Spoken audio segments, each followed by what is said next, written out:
നമസ്കാരം. അമേരിക്ക വൻ യുദ്ധസന്നാഹങ്ങൾ നിരത്തിവെച്ച് ഗർവ് കാണിച്ചാലും ഭയന്ന് വിറച്ച് മാളത്തിൽ ഒളിക്കാവുന്നവരല്ല ഇറാൻ. അങ്ങനെ ഇറാൻ മാളത്തിൽ ഒളിക്കുമെന്ന് കരുതിയ അമേരിക്കൻ പ്രസിഡന്റ് കണക്കുകൂട്ടൽ അവിടെ പാളി. എന്തായാലും ട്രംപിന്റെ ഭീഷണി ഏൽക്കില്ല എന്ന് തെളിയിക്കുന്നതാണ് ഇറാന്റെ സൈനിക അഭ്യാസം. ഡ്രോണുകളും മിസൈൽ ലോഞ്ചറുകളും അടക്കമുള്ള യുദ്ധോപകരണങ്ങൾ നിരത്തിയാണ് ഇറാൻ റവല്യൂഷണറി ഗാർഡിന്റെ സൈനിക അഭ്യാസം നടന്നത്. ഇറാൻ റവല്യൂഷണറി ഗാർഡുകൾ രാജ്യത്തിന്റെ തെക്കൻ തീരങ്ങളിൽ സൈനികാഭ്യാസം നടത്തിയെന്നാണ് പ്രാദേശിക മാധ്യമങ്ങൾ റിപ്പോർട്ട് ചെയ്തത്. കരയിൽ നിന്നും കടലിലേക്ക് തൊടുക്കാവുന്ന മിസൈലുകൾ, റോക്കറ്റുകൾ, പീരങ്കികൾ, വിവിധ ഡ്രോണുകൾ എന്നിവ പരീക്ഷിച്ചതായാണ് വിവരം.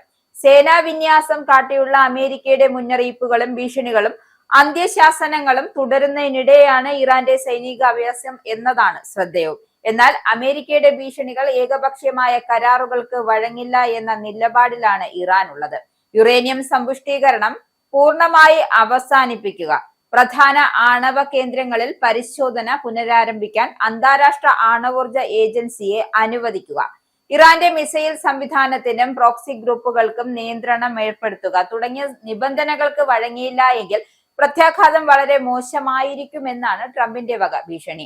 അതിനെ ശക്തിപ്പെടുത്താൻ 2003 ഇറാഖ് യുദ്ധത്തിനു ശേഷം അമേരിക്ക നടത്തിയ ഏറ്റവും വലിയ സൈനിക സന്നാഹങ്ങൾ ഇറാന് ചുറ്റും വിന്യസിച്ചിരിക്കുകയാണ്. 2 വിമാനവാഹിനി കപ്പലുകൾ US ലിങ്കൺ എത്തി, ഫോർഡ് വന്നുകൊണ്ടിരിക്കുകയാണ്. എന്തായാലും സ്ട്രൈക്ക് ഗ്രൂപ്പുകൾ, അത്യാധുനിക പോർ വിമാനങ്ങൾ എന്നിവയെല്ലാം ഉത്തരവിന് അതായത് ട്രംപിന്റെ ആക്രമണം എന്ന ഉത്തരവിനായി കാത്തു നിൽക്കുകയാണ്. ആദ്യം മിന്നൽ ആക്രമണത്തിലൂടെ ശക്തി പ്രകടനവും ഭയപ്പെടുത്തലും, പിന്നീട് കരാറുകൾ.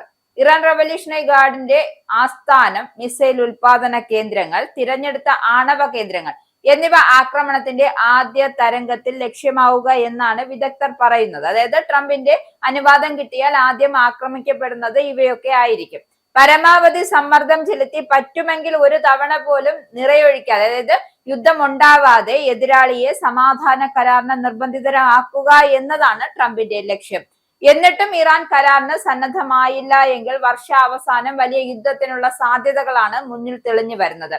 തങ്ങളെ ആക്രമിച്ചാൽ വീറോടെ തിരിച്ചടിക്കുമെന്നും യുദ്ധം ഇറാനിൽ മാത്രം ഒതുങ്ങി നിൽക്കില്ല എന്നും മേഖല മുഴുവൻ വ്യാപിപ്പിക്കുമെന്നും പരമോന്നത നേതാവ് ആയത്തുള്ള അലി ഖമേനി മുന്നറിയിപ്പ് നൽകിയിട്ടുണ്ട്. ഇത് മുന്നറിയിപ്പ് മാത്രമല്ല, ട്രംപിനുള്ള ശക്തമായ ഒരു താക്കീത് കൂടിയാണ്.